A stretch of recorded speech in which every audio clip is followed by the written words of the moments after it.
Humans will always be curious about whether or not we have galactic neighbors, and if they would be our friends or foes. Maybe the answers are in the stars, or in secret government files. Until we know the truth, we have some great movies on Netflix about alien visitors. Minor spoilers ahead. Have you ever had a nightmare that comes true? If so, you might be intrigued by the premise of the film Extinction. That's exactly what happens to Peter, who begins having bad dreams about an invading force that comes to Earth, threatening the safety of his family and everything he holds dear. Little does he know that these disturbing nightmares would actually turn out to be premonitions. When he visits a psychiatrist to get to the root of these dreams, he encounters another patient who's been suffering from the same night terrors, and he begins to wonder if there is something bigger going on. What if something bad is coming? And this is like a sign. Unfortunately, Peter's suspicions prove to be correct. One night, spaceships suddenly descend upon the city and attack. Peter and his wife manage to snag a weapon from one of the invading soldiers, and Peter utilizes the knowledge from his visions to protect his family. But his understanding of what's actually happening can only get them so far. Peter is about to discover that he was receiving these visions for a reason, and when he finds out why, the knowledge turns his life upside down. A road trip with friends goes very, very wrong in the signal. 3 MIT students, Jonah, Nick, and Haley, are driving all the way across the United States. Haley is relocating to California, and the guys are coming along to help out with the move. Nick worries that Haley's new life will complicate his relationship with her. However, all of these troubles will soon fade into the background when the trio is faced with a much more dire threat. As the 3 friends settle into their hotel room for the night, they discover that a hacker named Nomad has been tracking them and found their location. This isn't their first run-in with the hacker. Nomad almost got them expelled back at MIT when they were accessing the school's private servers. Nick and Jonah decide to get back at Nomad by tracking the hacker's location and heading to the abandoned house where he is supposedly hiding out. When they arrive, they find nothing. But when Haley is suddenly pulled into the sky, it becomes obvious that the group has stumbled into something they never could have imagined. Now it's up to Nick to make sense of their strange new surroundings and save the woman he loves. In Revolt, an American Special Forces soldier wakes up in a jail cell with no clear idea of who he really is. After being knocked out in a battle against invading robotic machines that have taken over the world, he's developed amnesia. Another prisoner, Nadia, gives him the nickname Bo and tries to help him fill in the blanks. She's a former French aid doctor and explains that the two of them were captured by a criminal gang and have been kept as prisoners ever since. Nadia also informs him about otherworldly attackers. Don't remember the invasion? Who's invading? Not who. What? Although Bo doesn't remember much about his encounter with these futuristic machines, he discovers that the incident left him with a special ability. He can absorb and discharge electricity. Nadia and Bo escape together and decide to take their chances in the outside world. Their plan is to make their way to Bo's former military base in Nairobi, where he was serving prior to his capture. But the machines have already wiped out every major city on the planet, and their journey to the base will be more dangerous than any human warfare they've ever experienced.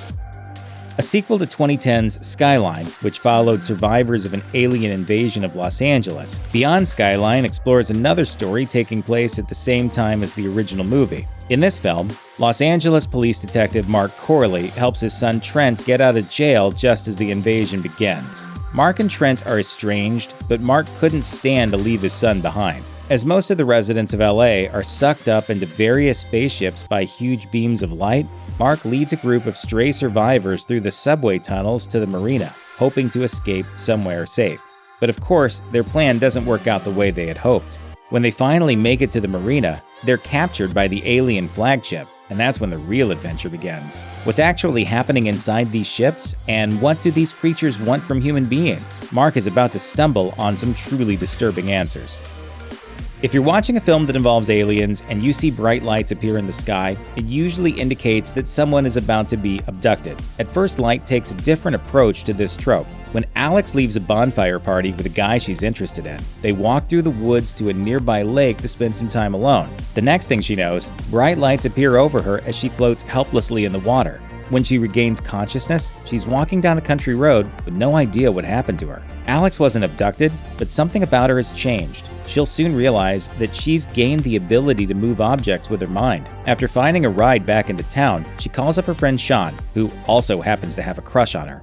Alex experiments with her newfound abilities, and Sean stays by her side, even when the authorities start tracking her down. With some similarities to Stranger Things, fans of the popular Netflix series will definitely want to check out At First Light. With cell phones and cameras being such a big part of our lives these days, what would happen if aliens were to attack Earth? Chances are, the invasion would be caught on film by pretty much everybody. That's the basic concept explored in The Darkest Dawn, which is a sequel to the 2014 found footage film Hungerford. When Chloe is given a video camera on her 16th birthday, her first videos featuring her family are funny and lighthearted. That is, until the world as she knows it comes crashing down when an alien invasion begins in Europe. Things become even more confusing and gruesome when Chloe realizes that the aliens are taking over the bodies of human beings. Through it all, she documents her experiences and keeps a video journal for her missing mother. I'm gonna show you how strong your daughter can be. As chaos and violence erupts around her, Chloe's main goal is to protect her sister and, if possible, find a place where they can finally be safe. Scarlett Johansson stars as a beautiful and terrifying alien life form in Under the Skin. In fact, she wears her human disguise so well that men can't help but be seduced by her. She travels around Scotland, managing to pick up one man after another. But she's not looking for love. As she leads guys into an abandoned home, it becomes clear that she's some sort of predator. To her, men are nothing but prey. And to make things even scarier, she's not working alone. Under the Skin is definitely not your usual alien flick. It's the kind of brilliant film that you might see in an art house theater, and there are moments that will make your skin crawl. The cinematography is somehow gorgeous and unsettling at the same time, and Johansson's performance is eerie and enthralling. The film explores the question of what it really means to be human, and that's what makes it stand out among the genre. Why did NASA really cancel the Apollo 18 mission to the moon? The found footage film Apollo 18 suggests an alternate theory. Maybe it wasn't canceled after all. Maybe the astronauts really did go up to the moon on a top-secret mission that was hidden from the public, and this is the lost footage from that ill-fated journey. It's December of 1973, and the crew of Apollo 18 has just found out they will actually be working on a secret project for the Department of Defense. Their voyage to the moon will be disguised as a satellite launch, and the public will never know that they left the Earth's atmosphere. But when the crew finally lands on the moon, they begin hearing strange noises outside of their module. And when they stumble across the body of a long-lost Soviet cosmonaut, they're more than ready to head home. But the moon might not be so lifeless after all, and these unlucky astronauts could end up staying a lot longer than they bargained for. In the Australian sci-fi film Occupation, a small town in the outback comes under attack from an unknown alien force. A group of civilians makes it their mission to band together and avoid being captured by their attackers. Matt and his girlfriend Amelia both work hard at their jobs and make just enough to get by in their rural community. The highlight of Matt's week is always the weekend football game, where he gets to face off against his local rival Jackson. But out of the blue, their usual game is interrupted by an alien invasion, and the group flees into the woods, grabbing as many of their neighbors as they can. Once they arrive at a somewhat safe hideaway, the frightened and confused collective must learn how to live and work with one another. In addition to Matt and Amelia, the group includes a pregnant nurse, an ex-con, and a farmer who knows the land like the back of his hand. After discovering a possible weakness in the invaders, they begin training themselves to fight back. What's the plan? Cause a distraction, break your people out, and save the planet. That's the plan. However, with violent aliens everywhere, the basic question is, can this ragtag team adapt, survive, and defeat a highly advanced and seemingly unstoppable enemy? Cloverfield is probably one of the best-known found footage films about an alien invasion. In this 2008 movie, HUD is helping to set up a surprise party for his friend Rob. He's handed a camera so he can film everyone giving testimonials and wishing Rob good luck on his upcoming move from New York City to Japan. During the party, Rob becomes upset when his ex-girlfriend Beth shows up with another guy, so he goes out on the fire escape to get some air. As Rob's brother and HUD try to cheer him up, the building is rocked by what seems to be an earthquake.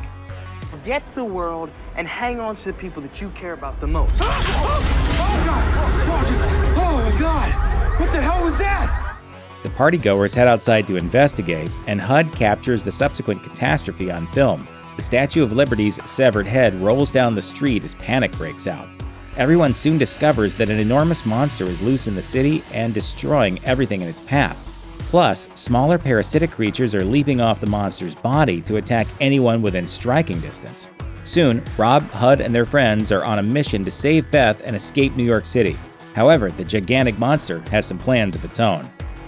It definitely seems like most alien movies predict tragic consequences if Earth ever gets a visit from extraterrestrials, but that doesn't mean an alien invasion flick can't be funny. In the sci-fi comedy Evolution, a group of scientists researches microscopic alien life that came to Earth when a meteor crashed in the Arizona desert. To the untrained eye, the findings from their samples might seem unremarkable. After all, they're only looking at simple organisms. But as college professors Ira and Harry soon discover, these organisms are multiplying so rapidly that they begin evolving into more advanced life forms overnight. When the government catches wind of what's going on, the army bans Ira and Harry from the crash site. Other scientists steal all of their research and samples, forcing Ira and Harry to take matters into their own hands. When they finally manage to break in, they discover that the lab is bursting with new life forms. And with aliens escaping to the outside world, they decide to find the creatures before it's too late. Of course, since this is a comedy, Ira, Harry, and their newfound associates have plenty of unexpected and entertaining adventures as they do their best to save the world. Plenty of things from the Predator franchise have become ingrained in the public consciousness over the decades, but there's a lot that's still unknown about these deep space big game hunters, and plenty of things we do know that remain confusing. We're here to help sort it out.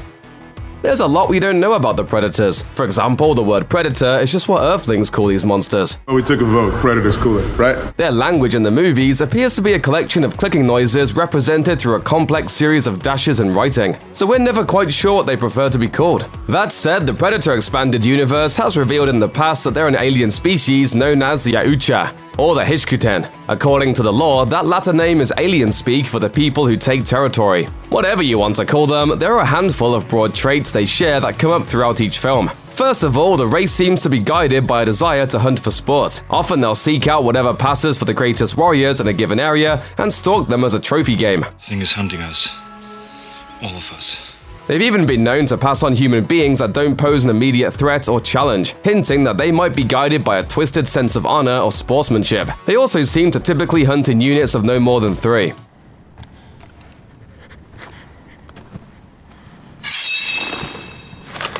When they arrive at their hunting grounds, they're ready for combat, with elaborate armor designed to help them track prey and turn invisible, and a helmet that allows them to see heat signatures and other highly specific filters on the visual spectrum. If you do manage to get through that armor, you'll be greeted with bright green luminescent blood, assuming they don't self-destruct first. Not much is known about the Predator's place of origin. They're advanced enough to travel the galaxy, but they've also shown signs of having a singular home world with its own distinct culture and hierarchy. However, none of that is really explained to any of the human beings that encounter the Predators. They're often too busy running for their lives to swap stories. Instead, humans typically deal with the warrior class of the Predators, those that are brave enough to put boots on the ground and collect human trophies. He's on safari.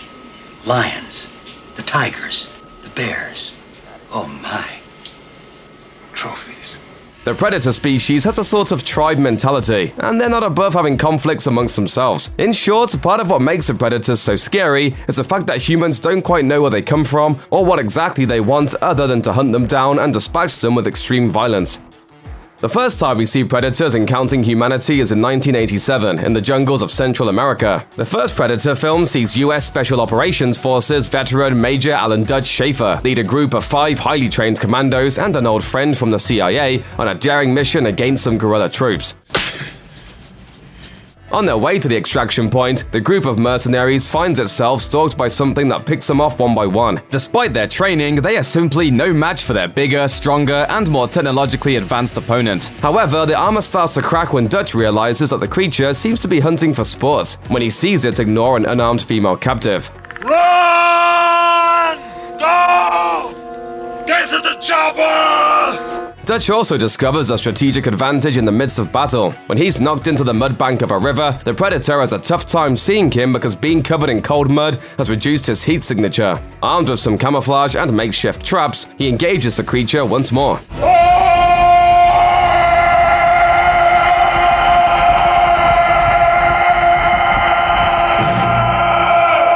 Through a series of clever strikes and brute force, Dutch is able to damage the predator, who responds by taking off its mask in an apparent show of respect for a worthy opponent. You one ugly mother. Facing off one final time, Dutch manages to capture the creature in a trap, forcing it to set off a self-destruct bomb to eliminate any trace of its failed hunt.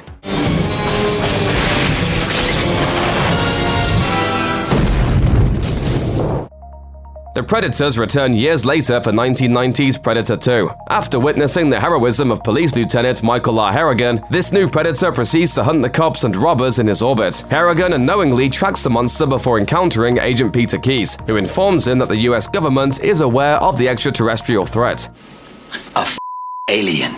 Key reveals the bout with Dutch in Central America was only the latest in a string of encounters in combat zones. After discovering that the Predator feeds on animal meat, the feds set up a trap for the Predator at a slaughterhouse, thinking they have the upper hand by masking their heat signatures. However, the Predator switches to a different view on his helmet and tracks their flashlights. With any advantage they might have had now kaput, everyone but Harrigan is killed. Eventually, Harrigan chases a predator to its ship and engages it in single combat. After he scores a narrow win, several more predators encloak themselves and collect their dead comrade's body. They present Harrigan with an antique pistol as a trophy for besting their champion and allow him to leave the ship unharmed before they take off in defeat.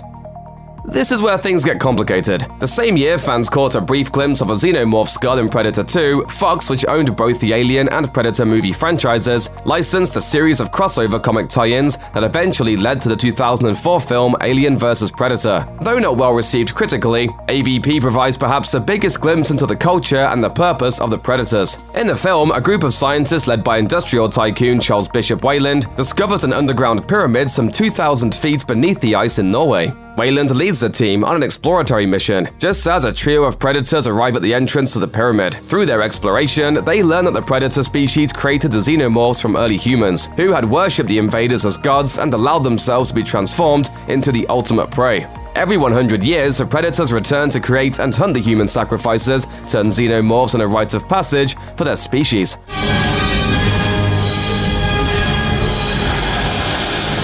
Two of the trios sent to the 2004 hunt die quickly, while one manages to eradicate the century xenomorph threat by befriending a tough-as-nails woman named Alexa Woods. As a slew of predators that have been surveying the conflict appear, they too offer her a weapon as a trophy for a successful fight and to leave with their fallen comrade, presumably back to their planet. However, as soon as they leave the dead predator alone, a predator-xenomorph hybrid emerges from its chest to terrorize a ship full of hunters before it even leaves Earth's atmosphere.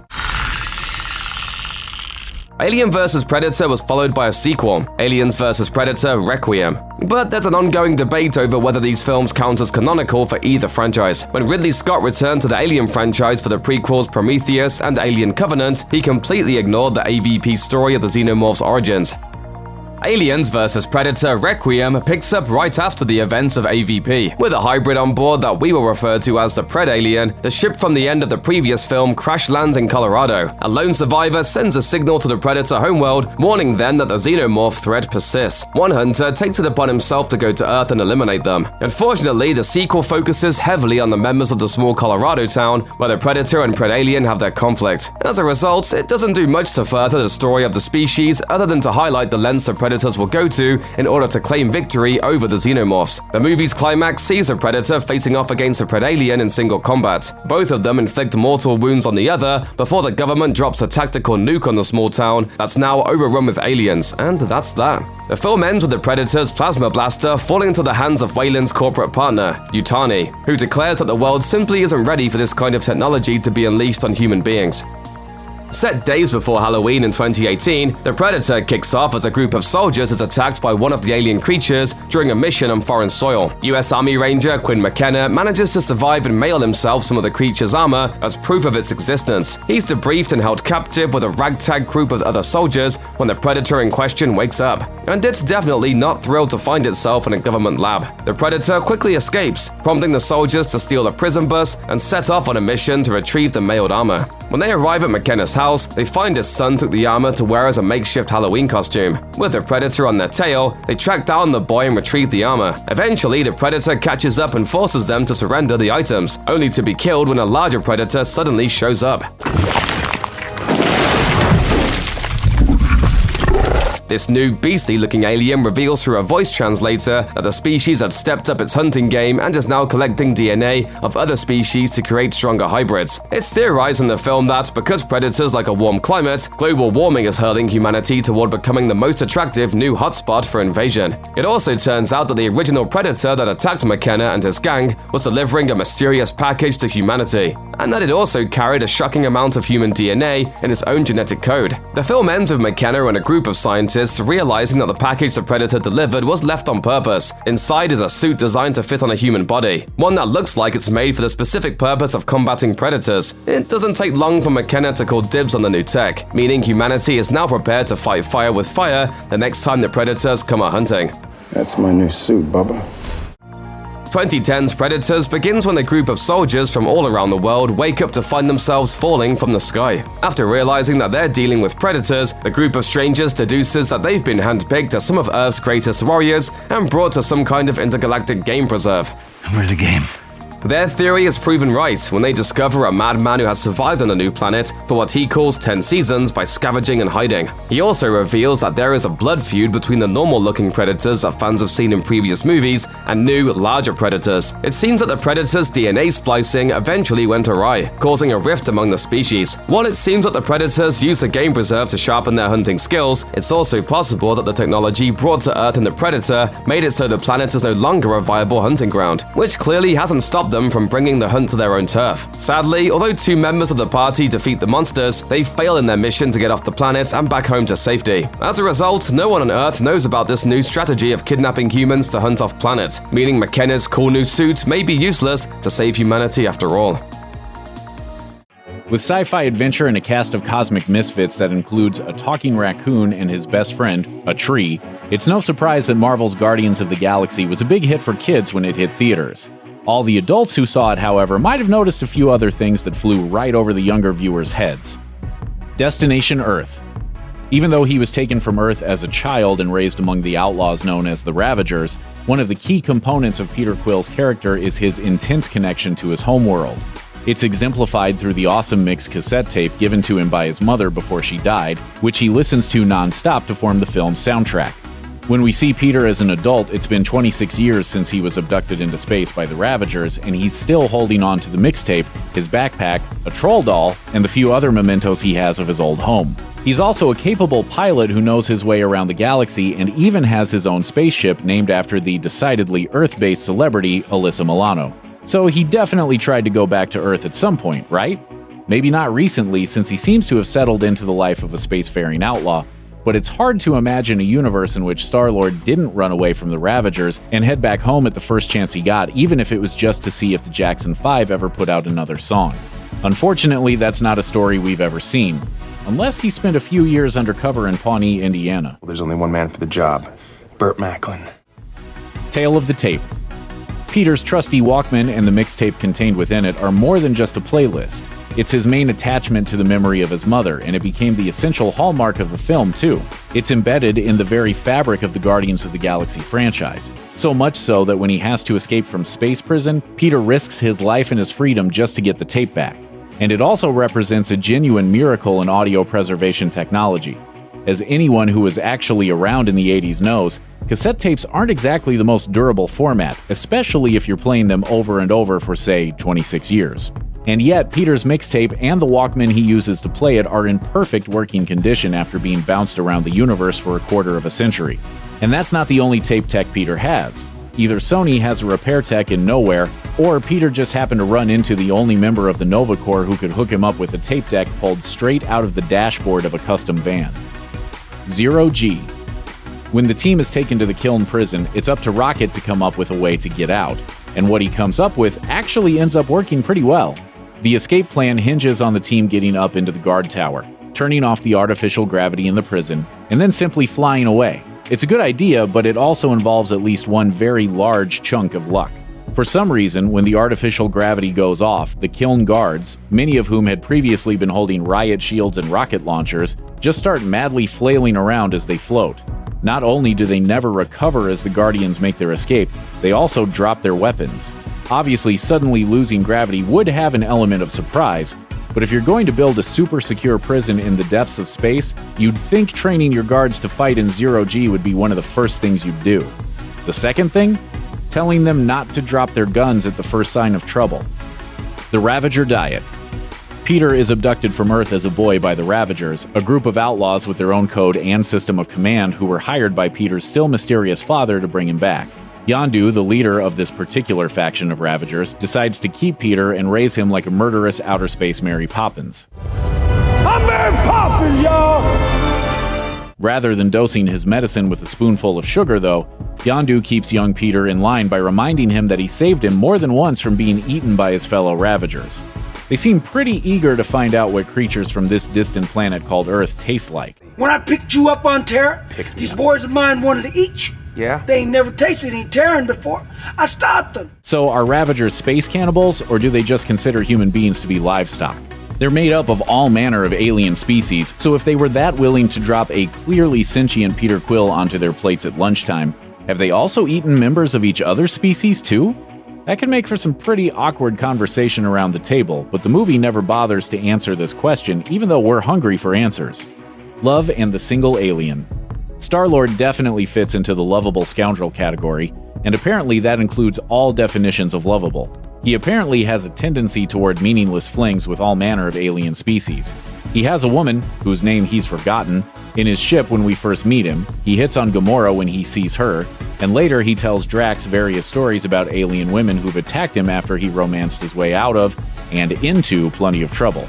If you've ever watched Star Trek and seen Captain Kirk's attitude towards the Prime Directive when it comes to green women, you already know this isn't exactly a new element for sci-fi. Still, we have to ask, do all humanoid-looking aliens have compatible reproductive organs? The only elaboration we get from Peter is a story about flirting with a woman who had tentacles and needles for teeth. He says he only spent time with her in a quest for information, but what would have happened if he'd taken that interaction to the next level? Maybe we're better off not knowing. Lazy, lazy Thanos. After Avengers Infinity War, we all know Thanos is a supervillain who could be not just a mastermind, but a punishing and relentless force. Before Infinity War, though, his major abilities seem less built around fist-fighting gods and more about delegating tasks to lesser villains. This is especially evident in Guardians of the Galaxy. As he did in the Avengers, Thanos sends someone else, Ronan the Accuser, to obtain an Infinity Stone for him. Rather than doing anything himself, he spends all of his time seated on a floating throne in space, hurling threats and giving orders, but never actually showing the audience why he's so dangerous. It definitely works in the context of the larger MCU, but if you were to watch this film on its own, you'd essentially just be taking everyone at their word that Thanos is a bad dude. Here, he's basically a guy who tells everyone else to go do something for him while he kicks back and gets irritated when they fail. No wonder Ronan decided to strike out on his own when he realized he had an Infinity Stone in his possession. Mint condition. When the Guardians realize they need to get rid of the orb before it falls into the wrong hands, Gamora's plan is to sell it to the Collector, an ancient and powerful being who, well, collects things. If they give it to him, she reasons, they can both no longer be responsible for it and get paid. The Collector is happy to oblige, but while the group is in his home, he notices something else he'd like to buy. Groot. You must allow me to pay you now so that I may own your carcass. At the moment of your death, of course. While it's certainly nice of him to pay up front and wait for Groot to live a full life, the film also makes it pretty clear that the Collector has no such scruples about other specimens in his collection. Numerous living, seemingly sentient things are visible in his display cases, including Marvel's own Cosmo the Space Dog and Howard the Duck. Here's hoping they were offered a better deal than the one Groot was going to get. You know how to whistle, don't you? Of all the interesting space technology on display in Guardians of the Galaxy, there's nothing more intriguing than Yondu's Yaka arrow. Lifted straight from the comic page, the incredible sharp and fast weapon is controlled through whistling and a technological fin on Yondu's head, and it's powerful enough to slaughter a whole group of enemies with a simple melody. It's a neat piece of gear, and while it's certainly very effective in its current form, it's hard to watch the Yaka arrow in action and wonder why Yondu isn't thinking bigger. Sure, the arrow is elegant, but what about a rocket launcher that works the same way, or a drone, or a whole ship? Perhaps it requires more mental energy and control than Yondu's whistle can summon, or maybe it's just limited by being in range of the whistle's sound, meaning that he couldn't fly the arrow through the silent depths of space, but it seems like they might be shooting pretty low, even though it's remarkably effective.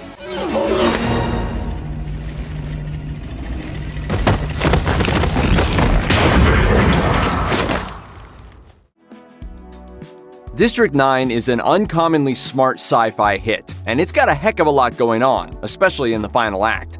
Did you come away wondering what really happened, or musing on what could happen next? Not to worry, this is the ending of District 9 explained.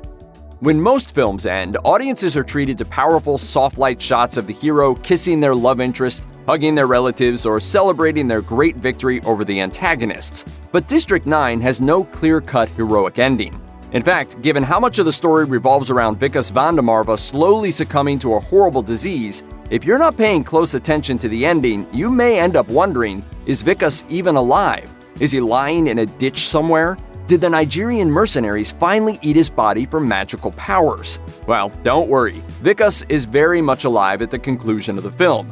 Unfortunately, he's also very much an alien. We know this because Vikas' wife finds a metal flower made out of trash left on her front doorstep, which she believes may have come from him. The very next shot is an alien making another flower. So either Vikas' wife has a secret admirer amongst the prawn community, or Vikas himself is leaving her small tokens to let her know he's okay. Common sense would suggest it's probably the latter. It's pretty clear that Vikas becomes a full-on alien by the end of District 9, and you'd be forgiven for wondering if there's any scrap of humanity left in him at all. Throughout the film, Vikas slowly loses control of himself and acts in increasingly strange alien ways.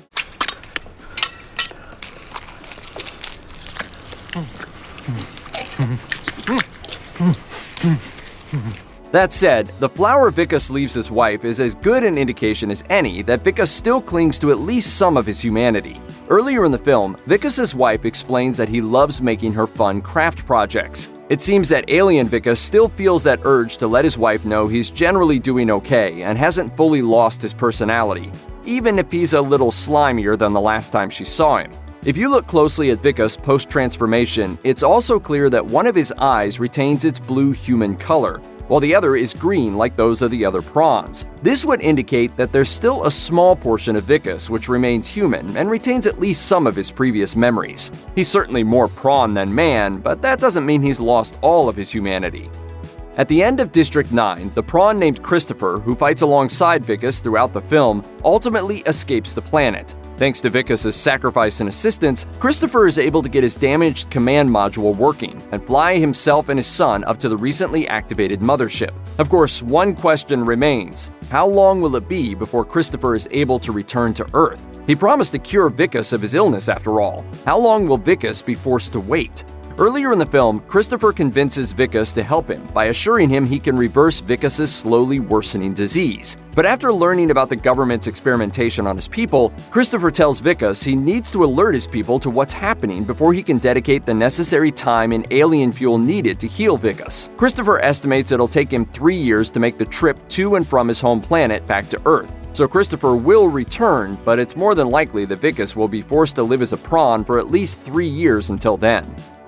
Speaking of those human-on-prawn experiments, just how excited do we think Alien High Command will be about Christopher's story? Even without all the brutal torture and experimentation, aliens have been treated as second-class citizens, abused and manipulated by citizens of Earth for nearly 3 decades. We don't know much about alien culture, but we do know they have some hugely impressive technology, including powerful guns and exoskeleton power suits. It's hard to imagine they don't have a military of some sort, and who knows what other crazy weapons or bombs they might have on their home planet. Vikas may have slightly softened Christopher's opinion of humans, but Christopher is still clearly upset about what's happened to his people. Either way, there's surely no way to explain what's going on in District 9 that won't antagonize the prawn leadership. And if the aliens return with any sort of retribution on their mind, humanity is probably completely screwed.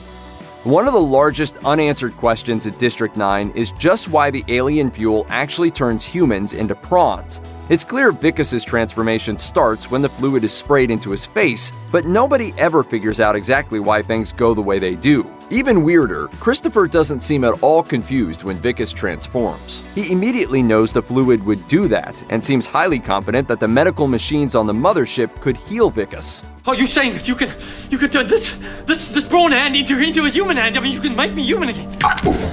There's the message to get out. This is mine. Interestingly, it also appears that alien fuel plays some role in healing humans, because Christopher says he needs all the available fuel to travel quickly, which is why it'll take a while to heal Vicus. The fuel brings up all kinds of possible implications for the future of the District 9 universe. For example, could other humans accidentally become prawns? Is there more alien technology containing the fuel out there amongst the trash heaps? Is it possible the prawns themselves could weaponize the fuel in such a way as to transform all of humanity? Lots of future scenarios could play out on Earth thanks to that fluid, and most of them don't exactly bode well for humanity.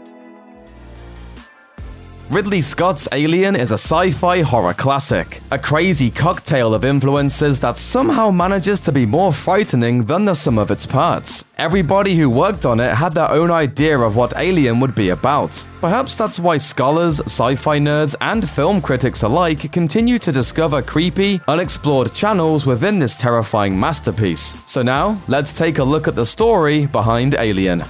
Dark Star. If you could trace the origin of Alien back to one single point, it would have to be Dan O'Bannon's 1974 sci-fi comedy Dark Star. While attending USC, O'Bannon made a 7-minute horror suspense short film called Bloodbath. The project caught the attention of a young John Carpenter, also a student, and the two set out to make a science fiction movie for John Carpenter's master's thesis. They called their finished movie Dark Star, and it wasn't very good. It did have an alien in it, but unfortunately that alien was a beach ball with feet.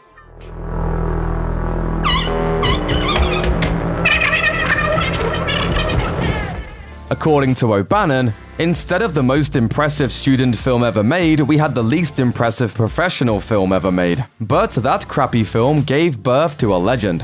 A couple of years down the line, I decided to do Dark Star as a horror movie instead of a comedy. And that was the germ of Alien. Not many people saw Dark Star, but future Alien director Ridley Scott did, along with visionary Chilean-French filmmaker Alejandro Jodorowsky, and it left a lasting impression. Dune connections. Jodorowsky was so impressed with Dark Star that he hired O'Bannon to help him adapt Frank Herbert's space opera Dune for the big screen. The project ultimately tanked, but Alien was one of the many successful projects that rose from the ashes of Jodorowsky's ill-fated attempt. O'Bannon moved to Paris to work on Dune, which is where he met artist Christopher Foss, who'd later do design work for Alien, as well as future Alien designer H.R. Giger. Jodorowsky's philosophy of art design also heavily influenced O'Bannon's work on Alien. He would find his, quote, spiritual warriors and then put them together in one big room to work out a movie structure. Later, O'Bannon would use the same strategy to brainstorm about Alien, bringing together Foss, Giger, and cartoonists Mobius and Ron Cobb to hash out the design for their little sci-fi horror project. Script struggles. Ultimately, Brandywine Productions agreed to produce the film for 20th Century Fox, with Ridley Scott in the director's chair, but the Nostromo still had some turbulence ahead. According to O'Bannon, producers David Giller and Walter Hill wanted to completely redo his script. So that's exactly what they did. According to Geiler, he and Hill added the feminist elements everyone is talking about. We gave the characters texture, functions. In O'Bannon's draft, they were totally different, military types, all men. We changed all the dialogue, every word of it. O'Bannon's original screenplay featured a xenomorph and the wrecked ship, and that's about where the similarities to the finished film end. Hill's and Geiler's rewrites added Ripley and Dallas and the rest of the gang. Not to mention the whole vast corporate conspiracy subplot and the entire concept for human-looking androids. An idea that was already an Alien cornerstone by the first sequel.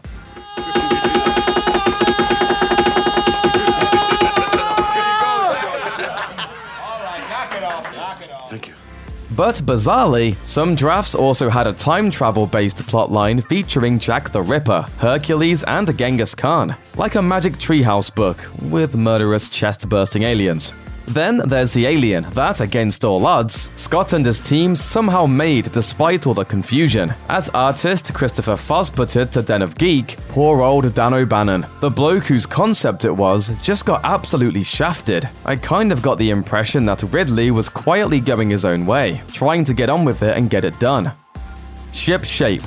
The Nostromo, the dark, claustrophobic spaceship where all the alien action takes place, is practically another character in the movie, and Chris Foss and Ron Cobb were essential to the creation of the vessel. But the final result didn't come right away. The team worked on the design for 5 whole months. Pretty much the whole time the producers were trying to find a director for the movie, and some of those designs got weird. Foss had endless spaceship designs suggesting submarines, diesel locomotives, Mayan interceptors, Mississippi riverboats, and jumbo space arcs. But in the end, they were simply too outlandish for the producers to get on board. The Nostromo's final design came from one of Ron Cobb's simpler sketches, and even then, Ridley Scott made the ship's modeler get rid of Cobb's original yellow color scheme in favor of the flat gray that made it into the film. Casting chaos. Before Sigourney Weaver got the part of Ripley, none other than Meryl Streep was on the short list of candidates to be offered the role. Streep is, of course, ridiculously talented, and Alien probably would have been just fine with her in the lead role, but fate intervened. In 1978, Streep's romantic partner, actor John Cazale, passed away, and nobody felt comfortable interrupting her mourning to make the offer. As it turns out, Ripley wasn't even Sigourney Weaver's first choice. She said in an interview, "Actually, the part I wanted to play was Lambert, Veronica Cartwright's part. In the first script I read, Lambert just cracked jokes the whole time. That's the character I could identify with." And while Weaver wanted the part of Lambert, Veronica Cartwright was dead set on playing Ripley. It was only just before shooting began that Cartwright was told their roles had been switched. I get a call and they said, "Okay, you need to come in for your wardrobe for Lambert." I said, "Oh no, I'm not Lambert, I'm Ripley." No, you're Lambert. Obviously, the decisions all worked out in the end, but it's interesting to consider how close we were to getting a completely different movie. Silly scenes. Ridley Scott worked hard to preserve the less is more aesthetic that made Alien so terrifying, and that meant cutting a lot of scenes from the final film. Some of the biggest cuts were made because they looked kinda stupid. For example, Lambert's death is haunting because most of it is implied and off-screen. The camera cuts away just before the alien gets her, so we don't actually see what happens. But her death was filmed. It just looked way too cheesy. By the same token, Brett's death in the final film is terrifying, but the extended cut of that scene is borderline absurd. Hey, I'm not gonna hurt you. Academic legacy. For a sci-fi horror creature feature, Alien gets a surprising amount of love in the academic world. Case in point, June 2017 saw the publication of a book called Alien and Philosophy, a collection of essays on all things alien. It's heavy stuff, but it just goes to show there's more to the xenomorph than a facehugger, a chest burster, and a man in a crocodile suit. If the grotesque imagery, state-of-the-art special effects, and a storied production aren't enough to build a compelling film theory thesis, then maybe all those Freudian themes will do the trick. A Quiet Place has triumphantly tiptoed into theaters, enjoying critical acclaim as well as success at the box office. Director John Krasinski delivers a thriller with a unique concept and a cleverly limited set of cinematic tools. Unlike most modern mainstream movies, it's a film that relies less on spoken dialogue than on ambient sounds, visuals, and mystery. A Quiet Place introduces the Abbott family, who try to survive on their secluded farm after a worldwide invasion of creatures that hunt by sound. Getting by with a variety of creative sound dampening solutions and communicating with sign language, they face the challenges of adolescence, guilt, and even a pregnancy. Their story builds to a climax that wraps up the action while leaving a few questions still unanswered. If you want to know more about just what went down in the final minutes, keep quiet and check out our spoiler-filled rundown. This is the ending of A Quiet Place Explained. Rocket's red glare.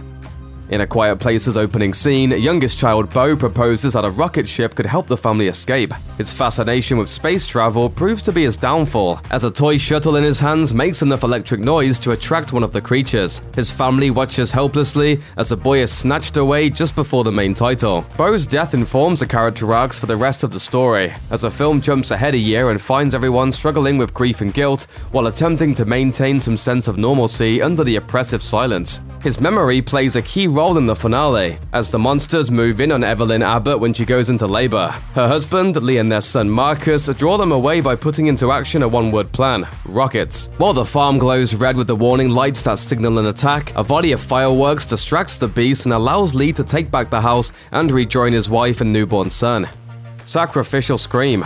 One of A Quiet Place's central plot threads focuses on Lee and Evelyn's daughter, Reagan, and her strained relationship with her father. As the one who gave Bo the toy that led to his death, Reagan thinks that Lee blames her. Lee's overprotective tendencies towards his deaf daughter don't exactly help her feel that he believes in her either. In one of the film's key scenes, Marcus reminds his father that he needs to tell Reagan how much he loves her. It is a huge emotional payoff then when Lee rescues Marcus and Reagan from a creature and tells them that he has always loved them, while the kids take shelter inside a pickup truck with the beast clawing to get inside. Lee lets out one final anguished scream, giving his life to save them as they throw the truck into neutral and it rolls back to the house. It's a cathartic moment not only for the three characters, but for the audience as well, to break the silence with a tragic but triumphant emotional release. All ears. The greatest mystery of A Quiet Place remains the creatures themselves. Aside from some vague news headlines, there is barely any exposition given about where they come from or just how the invasion went down. For most of the film's runtime, the monsters are glimpsed only briefly, appearing as fleeting blurs or vague shapes. The climax, however, finally reveals them in all their gruesome glory as one of them stalks Evelyn and her newborn baby into the basement of the farmhouse. They have eyeless heads that splits open in all directions to expose sensitive hearing membranes. In addition to delivering a horrific visual, this design explains a physiology that allows the beast to so accurately strike at even the subtlest sounds. Ferocious feedback. A unique aspect of A Quiet Place is its use of American Sign Language to convey the vast majority of the dialogue. Krasinski chose to hire a deaf actress to portray the hearing-impaired Reagan for the sake of authenticity, and he worked with her to develop signing habits and styles that informed each family member's attitude and character arc. The monster's weakness is at last revealed to be feedback, as the noise emitted from Reagan's cochlear implant when they are near confuses their heightened sense and racks them with pain. During the final confrontation, Reagan discovers a pile of discarded custom-boosted implants that Lee had been working on, showing how much he cared for her while also providing her with the ability to fight back for the first time.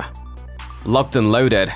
Reagan uses Lee's radio transmitter to amplify the feedback, causing the intruder to recoil, disoriented, and expose its inner membranes. Evelyn takes the opportunity of having a clear shot at this weak spot for the first time and blows the thing away with a shotgun. Naturally, this is the kind of loud sound the Abbotts have been avoiding, as Lee's security monitors show the other two creatures known to inhabit the area racing toward the farmhouse. But Evelyn's ready this time and gives her daughter a reassuring smile as she cocks the shotgun and the movie cuts to credits, sending the audience out of the theater without releasing their adrenaline high.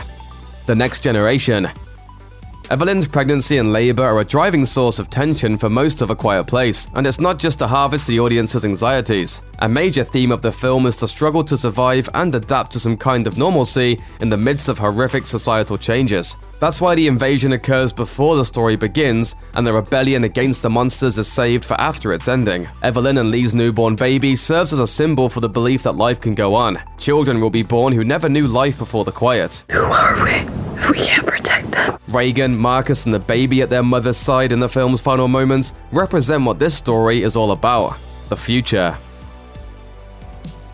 The 1999 film Galaxy Quest is a terrific and clever sci-fi comedy that's both a satire and a loving tribute to space sci-fi. There's plenty for both kids and adults to enjoy about the film, but the hilarious intergalactic romp includes a lot of jokes and meta-commentary that only adults will appreciate. While Galaxy Quest is a lighthearted comedy, its sci-fi world is treated as seriously as it would be in a legitimate Star Trek movie. The design and production values are on par with other big-screen space adventures of its day, and similar talent and methods were employed to make it that way. The visual effects and starship models were created by Industrial Light and Magic, the top-shelf effects house that was born from the production of Star Wars. The makeup effects for the villainous Saris and his soldiers were headed up by Stan Winston, the legendary artist behind The Thing.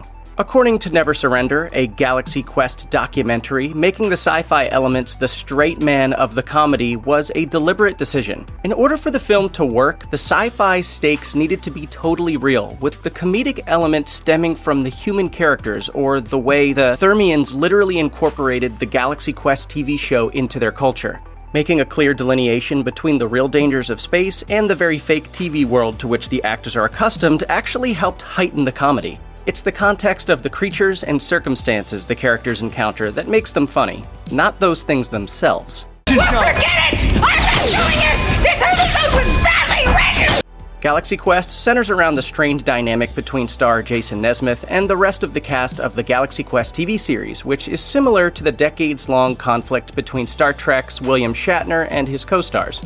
Much of the cast of Star Trek have openly criticized or expressed dislike for Shatner, while Shatner expressed puzzlement as to why. Castmates Leonard Nimoy and George Takei have complained that Shatner would use his power as number one on the show's call sheet to steal other actors' lines or close-ups, or to try and hog press attention.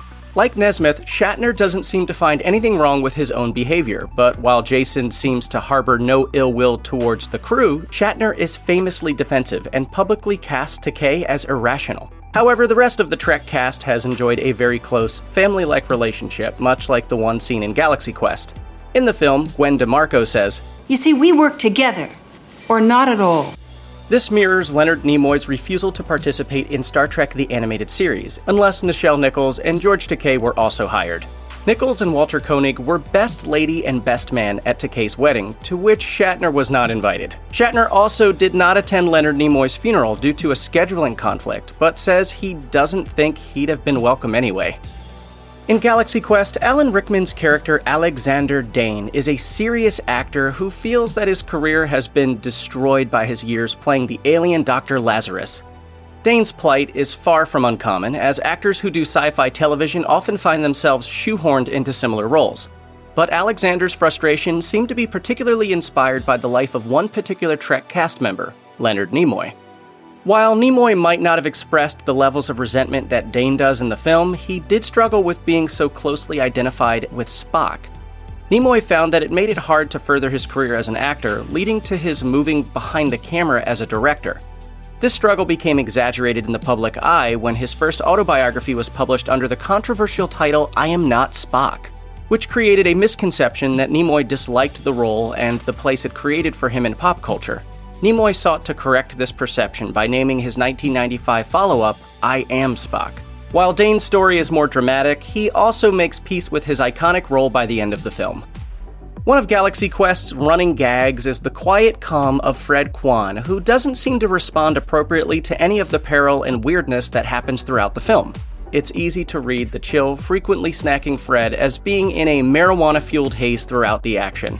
This is actually deliberate and is a holdover from the original intent that Galaxy Quest be a more adult-oriented comedy. Tony Shalhoub was originally up for the part of Guy, which ultimately went to Sam Rockwell, but director Dean Parisot invited Shalhoub to play Fred Kwan instead.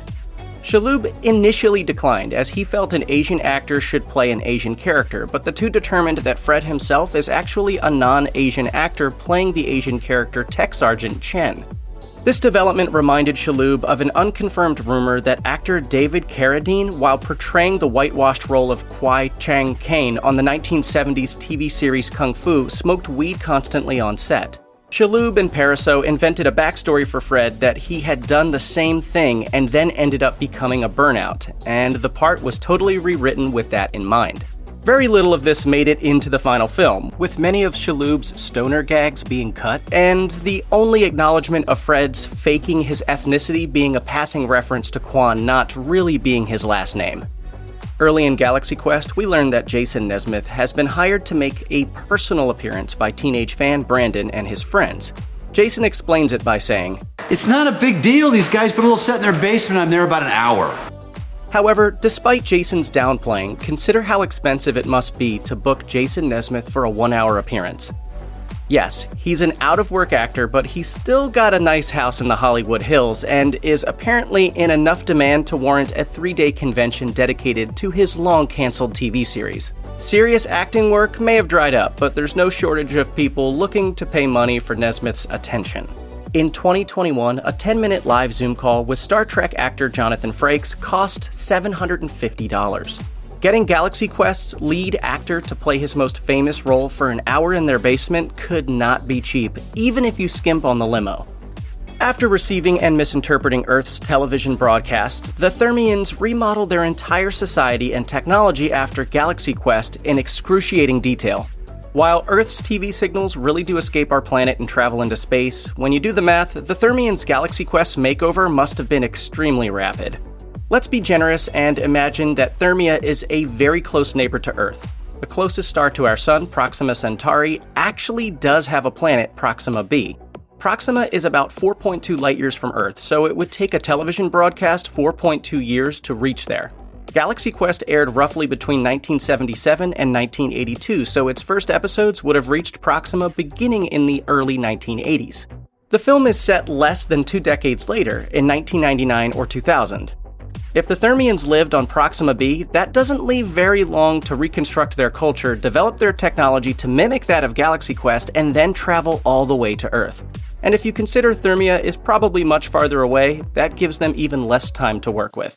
It's obvious when watching the film that the Thermians are scientifically brilliant, but factoring for real-life physical constraints, their genius is actually understated. When we last see the Thermians in Galaxy Quest, Mathazar is commanding the NSEA Protector with a newfound confidence, and the ship warps off into space after dropping off the television cast back on Earth. On, Ted, on! But as light and positive as this scene is framed, and as cheerful as the Thermians seem, their future is actually looking pretty bleak. As Teb reveals earlier in the film, the crew of the Protector is all that remains of the Thermian civilization, after the rest were exterminated by General Saris. Aside from the Protector's starport, Mathazar and his crew have no home to which to return. Being forced to wander the stars indefinitely in their starship is definitely preferable to extermination, but it will still be a struggle. Plus, the crew will also eventually have to cope with the recent demise of their homeworld. The film's finale sees the human cast of Galaxy Quest crash landing the command deck of the NSEA Protector into the main stage of the Galaxy Quest convention. The fans inside the hall seem to think this is just an elaborate stunt, but the moment they leave the building, they're going to notice that there's a path of destruction running through the parking lot and a gaping hole in the side of the building. Some of their cars have been destroyed. People are going to put 2 and 2 together. The very last minute of the film reveals that following the events of the film, Galaxy Quest returns to television for new episodes. But somewhere in between, there would have to have been some consequences of an alien spaceship crash landing into a California civic center. Did the US government get involved? Was there a cover-up? How did they keep people from talking? One possible explanation could be that in exchange for their silence, a shady government entity offered the hundreds of witnesses at the convention the one thing they wanted most: the return of the cheesy TV show they love. Part of what keeps the stakes of Galaxy Quest pretty light is that there are no negative consequences of the actors being abducted by aliens near the start of the film. When Gwen and the crew tell Jason that they want to go home, Jason pushes back by implying there's nothing waiting for them there. Say the word, we'll go home. Pay our bills, feed our fish, fall asleep in front of the TV, and miss out on all of this. This is a sad realization about the characters, but it's very convenient for the story. None of the cast has partners waiting for them to come home, or kids who need to be picked up from soccer practice. No one tries to get in touch with anyone back on Earth, at least not until Jason needs to reach Brandon for some tech support. The Galaxy Quest cast is evidently the only family any of them have, which ratchets up the importance of their relationship and makes their ability to get along the highest personal stakes for these characters. Galaxy Quest is a breezy comedy adventure, but it's also a story about how investing emotionally in a fictional world can enrich your real life. The Thermians found peace and purpose in literally believing in idolized heroes. The show's fans, too, clearly find a lot of enrichment in knowingly participating in the fantasy of Galaxy Quest. Both groups provide a lot of unwitting humor in the film, but that humor is mostly good-natured. While both the human and extraterrestrial fans of the Galaxy Quest TV series have already learned the importance of fantasy before the start of the story, it takes the main characters of the series a little longer. Over the course of the film, we see the jaded and exhausted actors slowly become the heroes that their fans always believed them to be. Jason only truly becomes the commander once he puts his trust in his friends and comes clean to the Thermians about his deception. Alexander finds Dr. Lazarus within himself by understanding what he means to Quellic, who sees him as a surrogate father. Fred, Tommy, and Guy each find a new confidence by rising to the standards of their characters and beyond. The cast grows through the belief of people who look at them and see the people they'd like to be, even if they weren't real to begin with.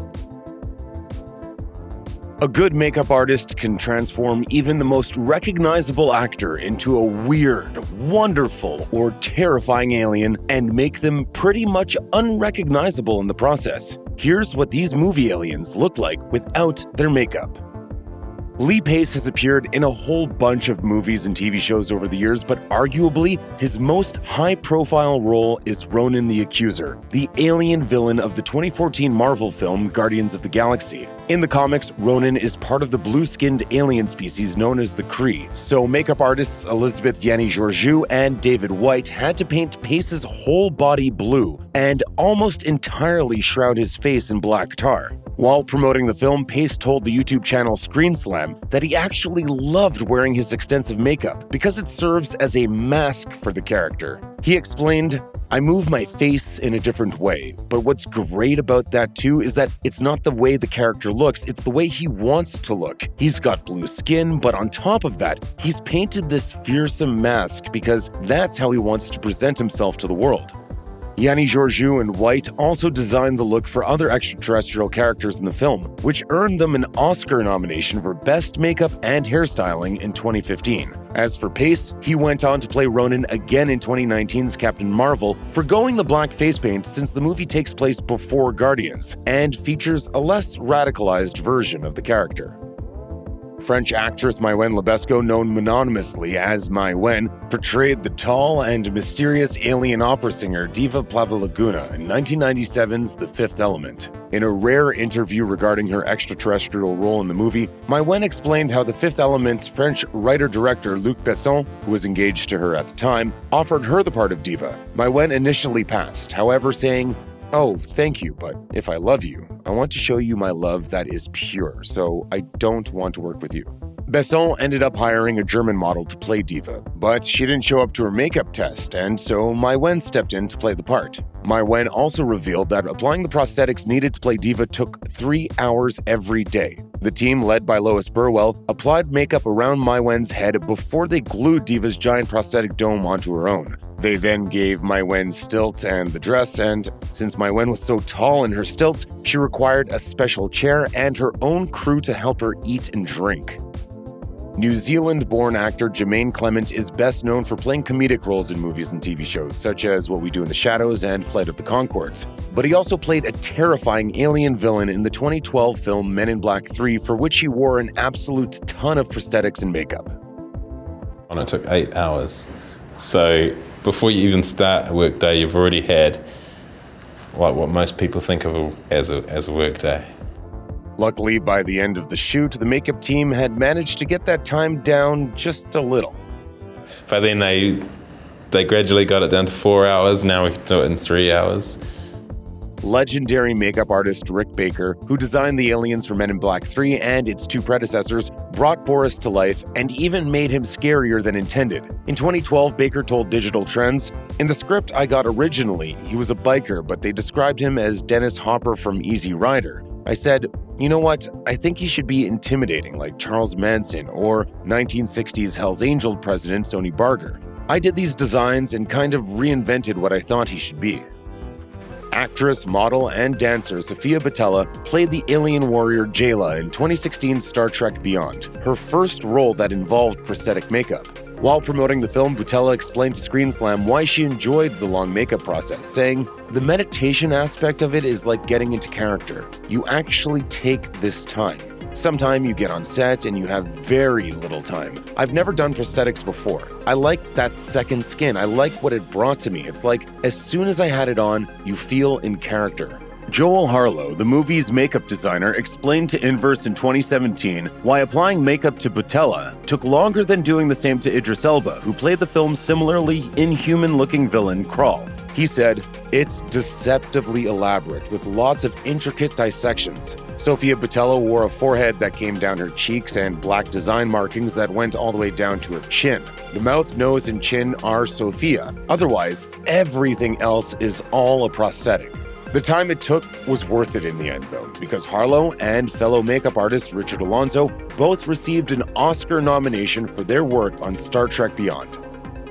British actor and comedian Simon Pegg portrayed the slimy alien junk dealer Unkar Plott in 2015 Star Wars Episode 7, The Force Awakens. In a 2016 interview with Nerdist, the movie's creature supervisor Neil Scanlon explained that while they applied prosthetics to Pegg during the makeup process, they also got a little help from the VFX department. He said, I think they did a little bit of CG enhancement on the inside of the mouth as well, to give him a slightly wider gape in his mouth than what you could do in real life. Obviously, it would have just been Simon's mouth otherwise. Even though a little CGI was used to bring Ankar Plutt to life, it was nowhere near the amount used for Lupita Nyong'o's Maz Kanata, or Andy Serkis's Supreme Leader Snoke, which were full-blown motion capture performances. For Plutt, though, this successful blend of CGI and practical effects helped Scanlon and the film's special effects team earn themselves an Academy Award nomination.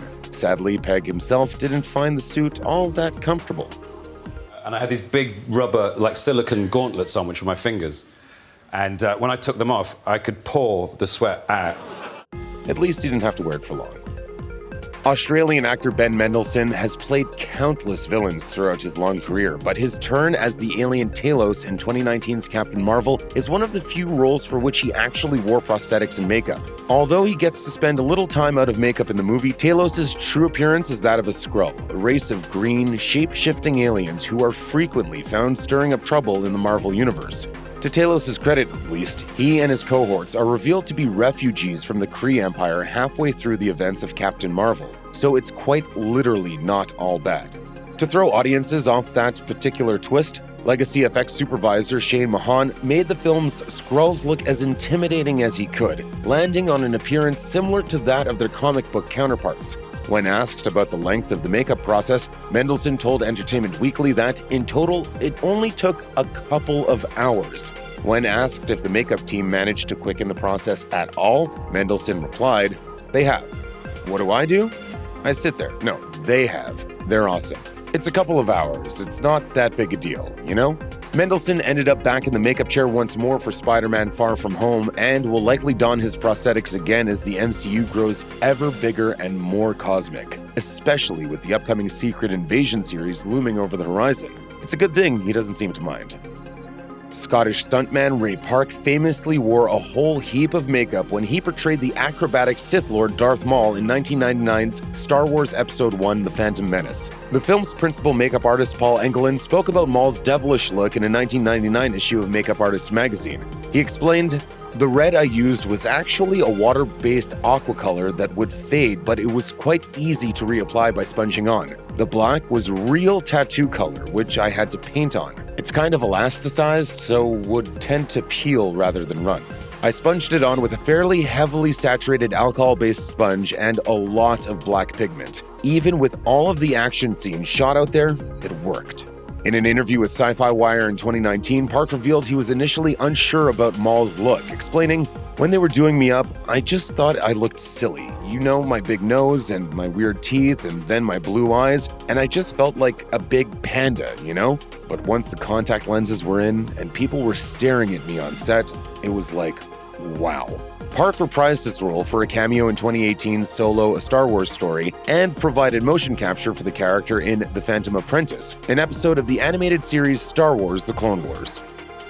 Josh Brolin may have donned his motion capture suit to play the alien villain Thanos in the Marvel Cinematic Universe, but he wasn't actually the first actor to play the role. In fact, American actor and stuntman Damien Poitier underwent a round of prosthetics to portray the Mad Titan in a mid-credits stinger at the end of 2012's The Avengers. Flash forward to 2014 when Poitier explained to the Geeks with Wives podcast how he discovered which character he would play in The Avengers. The actor said, "I found out when I was in the makeup chair what I was doing. They kept it super quiet because they didn't want to put any spoilers out. So they kept it super quiet, what I was doing. And I didn't find out until they were casting my face to do the sculpt." Although Poitier sadly wasn't destined to play Thanos again, he did play Hero Merc 1 in 2016's Captain America Civil War, so that's something, at least. In 2018, the costume and creature design powerhouse Ironhead Studio, led by Jose Fernandez, shared a behind-the-scenes photo on their Instagram of Poitier wearing the Thanos makeup and prosthetics. As the caption details, although Thanos ended up getting a digital sheen for the film and eventually became fully digitally rendered in Avengers: Infinity War, Jose still has a soft spot for this practical makeup design. While the practical Thanos makeup was done away with for later Marvel movies, Ironhead did go on to design costumes for Captain America Civil War, as well as a number of other high-profile movies and TV shows, including Aquaman and The Mandalorian. Australian actress Elizabeth Debicki has starred in a number of high-profile movies and TV shows throughout her career, but her turn as the alien queen Aisha in 2017's Guardians of the Galaxy Volume 2 was easily the most makeup-heavy of them all, requiring her to be painted gold from head to toe. While promoting the film, Debicki spoke to comicbook.com about putting on the makeup. She recalled, "They built a sort of car wash. There was a lot of paint and a lot of sitting around and drying. It's quite an intimate process." The film's makeup department head, John Blake, also spoke to Makeup Artist magazine about giving Aisha's species, the Sovereign, their gold look. Going into detail about the trouble they had trying to land on a good color, he explained, "There's a lot of gold makeup out there, but some of it doesn't really have a metallic gleam, while others have the metallic gleam but can look very textury and crusty. So it was just a matter of mixing batch after batch of different materials before I could come up with a gold that had the right amount of softness and metallic gleam to it." In the end, Blake and the makeup team succeeded in giving the Sovereign a bright and visually arresting gold look, one that made them one of the most memorable aspects of the entire movie. Close encounters of the kind, horses in the night skies, cowboys and aliens and predators all feature in Jordan Peele's newest film, Nope. And you don't need access to any X-Files to understand it all. Keep watching for the confusing moments in Nope Explained. Early in the film, Nope introduces O.J. Haywood and his father, Otis Sr. The two run a horse ranch with a side business of wrangling the animals for Hollywood films, and their intro scene starts off pretty quiet and peaceful. That is, until an array of objects start raining from the sky like daggers, one of which fatally wounds Otis. The scene is pretty clearly explained via the later events in the film, but it can be a bit confusing at first. While O.J. is told by the authorities that the items likely fell out of an airplane, he doesn't buy that explanation. Eventually, he discovers that a giant alien monster is to blame, a creature that vomits out any non-organic material after feeding. So, presumably, the alien was passing overhead after a meal, cloaked in its cloud cover, and, unfortunately, decided to spit up some keys and coins directly over Haywood Ranch. Following the brutal opening combo of Gordy's home and Otis's death, Nope launches into a full opening credits sequence, something that's seen less and less in modern movies but common to the classic genre flicks that Peele pulls from. The only thing is, it's hard to tell exactly what's going on during the opening credits. The names appear in the middle of an oscillating landscape of waves, almost like the viewer is sitting inside an otherworldly blanket fort. Eventually, the camera zooms in to reveal a man riding a horse, a clip later explained to be the first movie ever made. It's impossible to discern what's happening your first time watching the Nope opening credits, but after going through the full film, it becomes much clearer. The camera shot that displays the credits is the same shot used to show the inside of the alien's mouth later on. The flags from the decoy are repeatedly shown dangling out the billowing maw, and the shot is used again in the Star Lasso experience scene when the creature devours a whole show's worth of people. This could just be a fun Easter egg for folks on their second viewing, but it can also be read as thematically significant. Ricky refers to the UFO as the viewers, and that's also what you are when you're watching the movie. Rattling off the cast and crew from the perspective of the monster makes that connection even more explicit, and the texture of the alien also foreshadows its final form. After getting kicked off the set of a commercial, OJ and Emerald head to the Wild West theme park Jupiter's Claim, owned by the enigmatic Ricky Park. Specifically, OJ goes there to sell another horse, Lucky, to Ricky, having already sold him almost a dozen. While in the meeting, OJ brings up the notion of buying a few of the horses back, which causes Ricky to pause and eventually change the subject. This scene makes a lot more sense with the context of the rest of the movie. It's implied that Ricky has been experimenting with the alien for some time by feeding it horses, a grim act that eventually becomes the centerpiece of his Star Lasso experience. Ricky probably balks at the idea of selling OJ the horses back because, well, they're not around anymore. Instead of discussing the issue, Ricky switches gears and tells Emerald all about his experience shooting the sitcom Gordy's Home, the site of the violent incident pictured in the first scene. This moment also foreshadows the Star Lasso experience, as it shows Ricky's ability to ignore trauma and potential danger in the interest of turning a profit.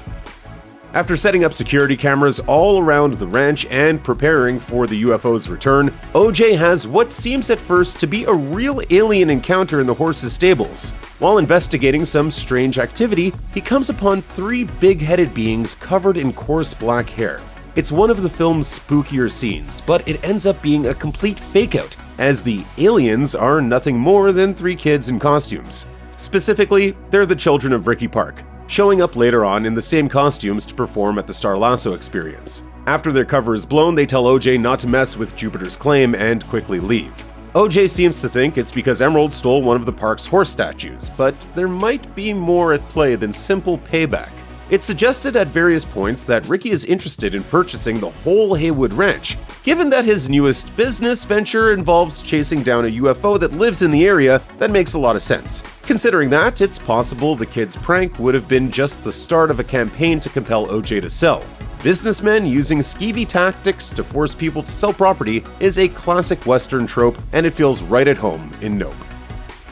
Arguably the most graphic and striking scene in all of Nope happens after the alien eats the people at the Star Lasso experience. The creature descends directly over the Haywood house and begins releasing all manner of objects. Coins, keys, and a giant statue of a horse all get jettisoned out of the creature's maw, but it also spews a veritable hailstorm of blood and viscera from its recently consumed meal. In other words, the alien starts raining literal blood over the Haywood house. The spark for this horrifying moment is the alien's feast at Jupiter's claim. It sucks up way more people and other assorted items than ever before, so it makes sense that its release ends up being so massive. Why it chooses to dump all over the Haywood house specifically, however, is a bit less clear. The best explanation is probably OJ's own. It's a territorial animal and it's marking its territory. Despite being one of the 2 lead protagonists of Nope, O.J. Haywood doesn't get a ton of overt character development. He's a quiet and solitary man who seems to prefer the company of horses to that of humans, but he also doesn't seem to love the Hollywood work that his father pushed him into. Even UFO attacks and raining blood barely get a rise out of O.J., who willingly returns to the ranch time after time despite the inherent danger. No. Why does OJ do this, knowing that he could get abducted and devoured? You could read it as OJ wanting the money. Emerald claims that a great shot of the alien will make them rich and famous, which would definitely be a motivating factor for most people. But is it the kind of thing that OJ would care about? As OJ tells Emerald before returning to the ranch, he's got mouths to feed. He clearly feels a familial obligation to take care of the horses and keep the ranch going. He stays in the Hollywood business in large part because it's what Otis would have wanted, and he may see exposing the alien as a way of paying tribute to his father as well. If there is money to be made from the alien, it would mean that OJ wouldn't need to sell any more horses, which seems good enough for him. The climax of Nope is a complicated sequence, and there are a lot of things that are easy to miss your first time watching it. Essentially, the whole group lays out an elaborate plan to capture the alien fully on camera. Each character has their own motivations, with Angel wanting to expose extraterrestrials to the public, Emerald seeking out the fame and fortune a great shot could bring, and Holst seeking out some kind of artistic achievement by making an impossible shot. The shot, the money shot, undeniable, singular, the Oprah shot. One of the more confusing parts of the plan involves the dozens of sky dancers that the crew sets up all around the ranch. At first, they look like they're meant as distractions, but they're actually a sort of radar system. Because anything electrical conks out when near the alien, you can tell where the creature is by which sky dancers get turned off. The electrical issues are also why Holst brings an old-fashioned hand-crank camera, which doesn't rely on any modern power source to operate. Finally, OJ uses a parachute-laden string of flags, the same kind that temporarily incapacitates the alien earlier in the movie as a means to briefly scare it off. Once the UFO gets on him and he rides into position for the shot, he releases the string into the air to dissuade the alien from eating him and Lucky. The plan works, and both OJ and Lucky make it out in one piece. For his climactic ride on Lucky, OJ chooses to wear the orange crew hoodie he got from working on the set of The Scorpion King with his father. He mentions the film much earlier during a conversation with Emerald, who shares that jean jacket, the horse that was supposed to be her first, was the one brought along for the shoot. The Scorpion King generally seems to symbolize the complicated relationship that the Haywood siblings had with their father. It was the first job that OJ got brought along for. It marked a schism between Otis and Emerald, and because Jean Jacket didn't even end up being used in the film, it also represents unfinished business. He even goes so far as to dub the alien Jean Jacket. All of these little details surely play into OJ's decision to wear the hoodie. He brings in all these loose ends from his relationship with his father, and it seems like he gets some closure by confronting the alien. Of course, the hoodie is functionally relevant, as its bright orange color is easy for both the alien and the rest of the crew to see, and it's big enough for OJ to wrap himself in what looks to be a bulletproof vest for extra protection. Emerald even sews some eye-like reflectors into the back of the hood to help get the creature's attention when the time comes. Just as everything is set for the big alien shoot, the crew gets disrupted by the surprise arrival of a paparazzi reporter. Riding in on an electric motorcycle with a striking chrome helmet that completely obscures his face, the reporter quickly begins badgering Emerald with questions about the strange incidents in the area. Because he looks like a robot from the future, it's natural to assume at first that the motorcycle man has some ulterior motive for being there. But in the end, he just dies in a relatively unceremonious fashion. The main reasons for him showing up seem to be getting Emerald a motorcycle, something she references early on, and offering another bit of meta-commentary. Like Holst, the reporter is there to get the shot. Even as he's lying on the ground, about to die, he implores OJ to take a picture of him. Nope dabbles heavily in the idea of seeing and being seen, on camera or otherwise. For a guy so obsessed with being seen and getting the perfect shot, it's more than a little ironic that he was eaten by a creature that definitely saw him. Shockingly, the whole plan to capture footage of the UFO goes perfectly, at least until Holst decides to take a camera with him up a hill where he's quickly eaten by the monster. Holst is a curious character throughout the film, to say the least. Whenever he's shown editing film, it's mostly nature shots of predators fighting. He agrees to help out when Emerald promises an opportunity to get the impossible shot, which suggests that he's still chasing some kind of artistic peak. And yet, once he has the shot, Holst seems to lose all sense of himself. "We don't deserve the impossible," he says before climbing up the hill with his camera. This seems like a declaration of intent. Holst willingly travels to higher and more dangerous ground with the camera in tow in an attempt to make the shot even more perfect. And what's more perfect than what he already has? More of the alien at golden hour. He films the alien's approach and attack even as his camera is destroyed along with him. He gets the shot at the ultimate price. The Tomorrow War is a topsy-turvy time travel adventure starring Chris Pratt fighting aliens. From the fate of its heroes to the future of mankind, here's the ending of the Tomorrow War explained. When we meet him, Dan Forrester is obsessed with becoming the scientist he'd always hoped to be, making his family proud in the process. When that plan doesn't work out, Dan begins to spiral. He eventually learns that this insecurity over his past splinters his family, before his own death in an accident in 2030. For Dan, the future he made for himself, the one that began the night he was told he didn't get his dream job, was a bleak one. You never seemed happy with your life. But fighting in the future war, returning safely, and defeating the white spikes before they could spread seems to have turned Dan's outlook around, if not his whole life. The movie doesn't tell us exactly what his future holds. We have no idea if he's able to parlay his heroics into getting his dream job after all, or even if he manages to survive past 2030 in the new future he's helped to carve out. But the good news for Dan is that he's finally found the real purpose and meaning in his life, thanks to losing his daughter in the future. For however much time he has left, Dan is focused on his family, and that seems to be enough.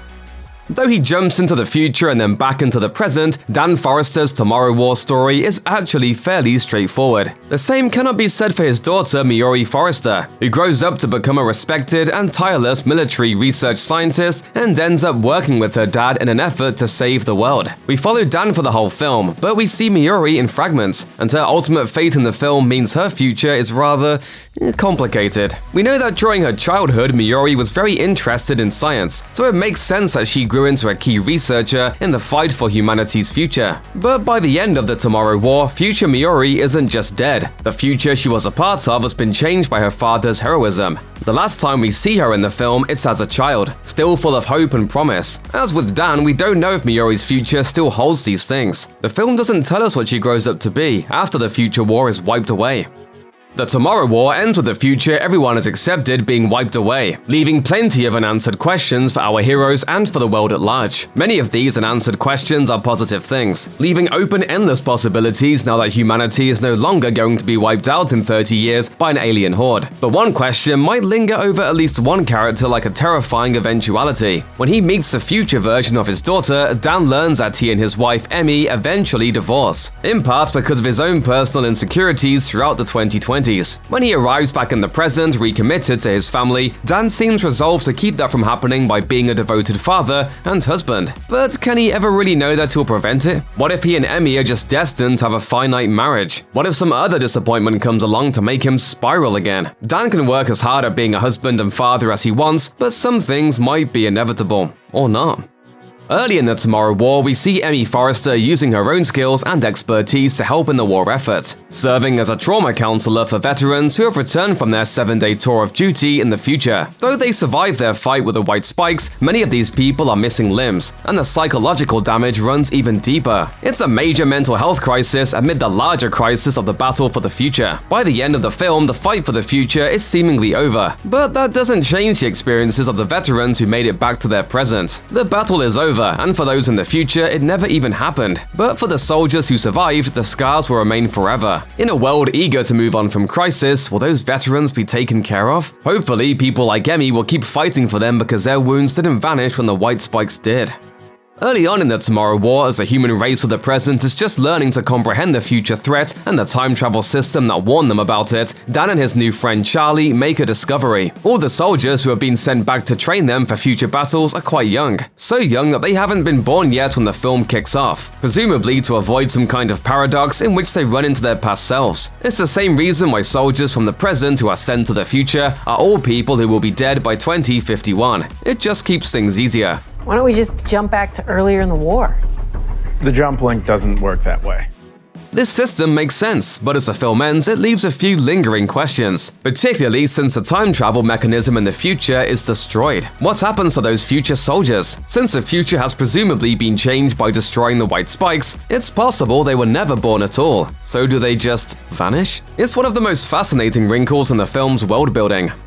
Late in the film, after he returns to the present and finds himself cut off from the future, Dan goes looking for the origins of the white spikes in the hopes of preventing the future war from ever happening. With help from Charlie and one of his brightest students, he realizes that the white spikes went undetected not because they were stealthy, but because they actually landed on Earth centuries in the past. In fact, they were frozen in Russian glaciers for 1,000 years, until the ice finally thawed out and freed them in the late 2040s. This means that climate change and the continued thawing of polar ice around the globe contributed to the awakening of the white spikes and helped cause the invasion. Humanity didn't know it, but by failing to address the Arctic melting, they sealed their own fate. This development is essentially presented as a throwaway explanation in the overall plot, but it leaves the human race with some major future wisdom that they perhaps didn't have before. The white spikes may be gone, but the ice is still melting, and that creates future danger of a very different kind.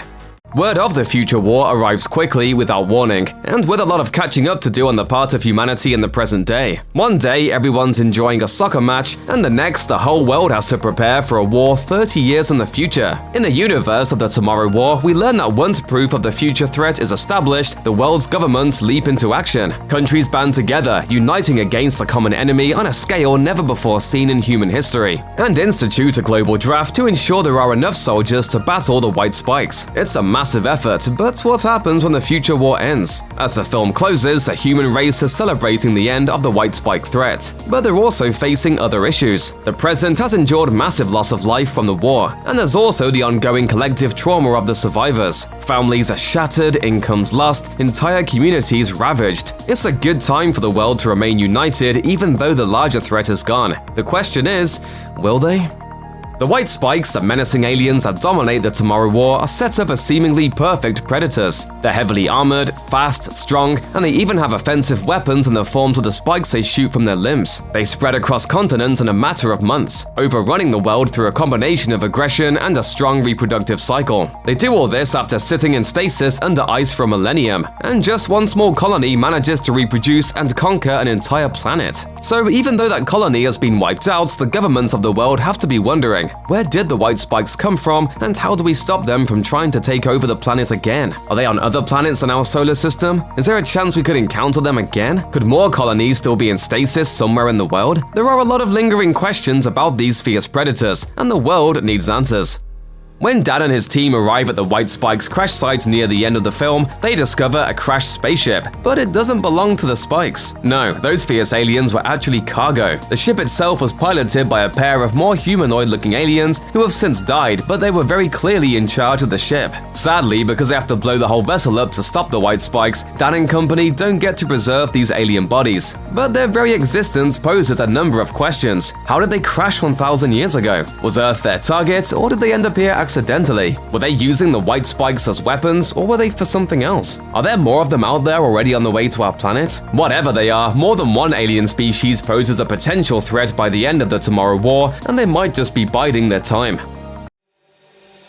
In the 90s, moviegoers had plenty of opportunities to watch everything from little green men to big, scary space monsters. To that end, here's a list of 90s alien movies that should be required viewing. The year is sometime in the 23rd century, and in its quest for interplanetary colonization, humankind has stumbled across a hostile alien species of giant insects known as bugs.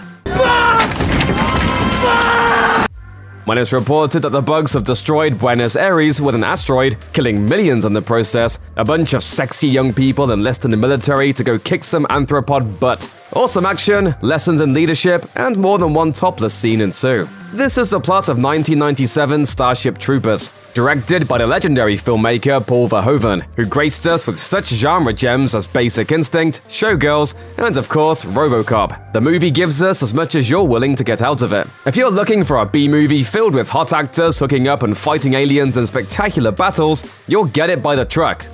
Starship load. And if you're looking for a bit of depth, there's actually a surprisingly subversive critique of fascist power structures hidden among all the special effects and steamy scenes. Starship Troopers is a hilarious, thrilling romp that has a healthy dose of smarts. It does, however, have a string of straight-to-video sequels of significantly diminished quality that you can feel free to skip. It was one of the most quoted movies of 1996, and possibly even the entire decade. What child of the 90s hasn't shouted "Welcome to Earth" at least once? It's Independence Day, and it's one explosive thrill ride. Let's set the scene. When dozens of 50-mile-wide alien spaceships descend upon the Earth and simultaneously wipe out major cities with massive laser beams, things are looking grim for humankind. As the ships reposition to destroy more cities, it becomes a race against time to figure out their weaknesses and fight back. Boasting an absolutely stacked cast featuring the likes of Will Smith, Jeff Goldblum, Bill Pullman, and many more, Independence Day was a smash hit, raking in $817.4 million at the box office, which made it not only the highest-grossing film of 1996, but the second highest-grossing film ever at the time. Today, we celebrate our Independence Day. Of course, 20 years later, we got the release of Independence Day Resurgence, which nobody asked for and nobody wanted to see. Without leading man Will Smith, the sequel was doomed to fail from the get-go. And in the end, it got bad reviews and flopped at the box office. So by all means, watch Independence Day, but don't feel bad if you decide to stop there.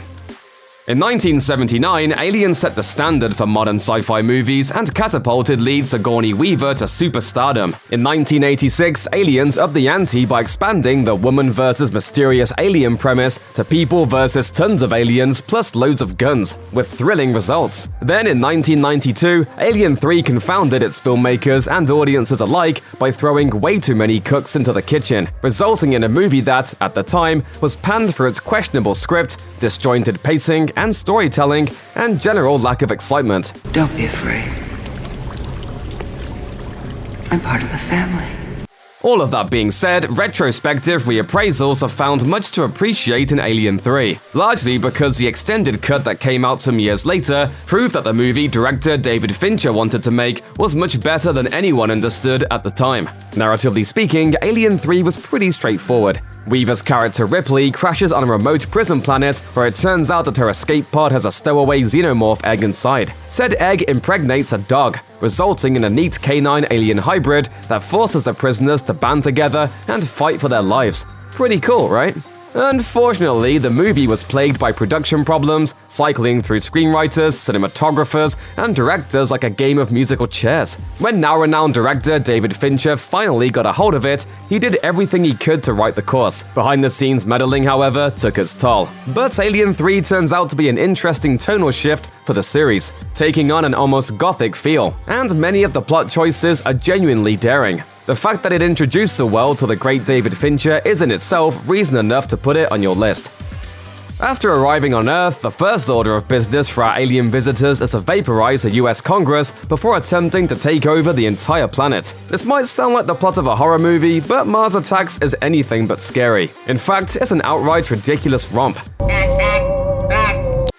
Released in 1996, Mars Attacks was director Tim Burton's attempt at making a 50s-style sci-fi B-movie in the vein of The Day the Earth Stood Still or Plan 9 from Outer Space, and it leaned hard into that B-movie distinction. Mars Attacks is absurd to the extreme, weaving together a range of unlikely subplots about people who are almost always doomed due to their own idiocy, attempting to survive the extraterrestrial-induced chaos. The cast is incredible, boasting A-list names that include Jack Nicholson, Glenn Close, Annette Bening, Pierce Brosnan, Martin Short, Michael J. Fox, Natalie Portman, and more. But even with all that star power, the film was a flop. Critics scorned it, and it holds a mere 54% on Rotten Tomatoes. It didn't perform any better at the box office, bringing home just $101 million worldwide on its $80 million budget. But don't let any of that deter you. Mars Attacks is a must-see, if for no other reason to experience one of the weirdest watches of the 90s. In 1975, loggers in rural Arizona panic and flee when their co-worker is blasted by a ray of light from an unidentified flying object. Upon returning to the scene, said co-worker is nowhere to be found, and when the loggers report the incident to the local police, they are, of course, the primary suspects in the man's disappearance. He reappears a few days later, incoherent and clothingless, eventually relating in extreme detail that he'd been abducted by aliens. Travis, can we have your autograph? Autograph? Yeah, you're famous. You've been to space.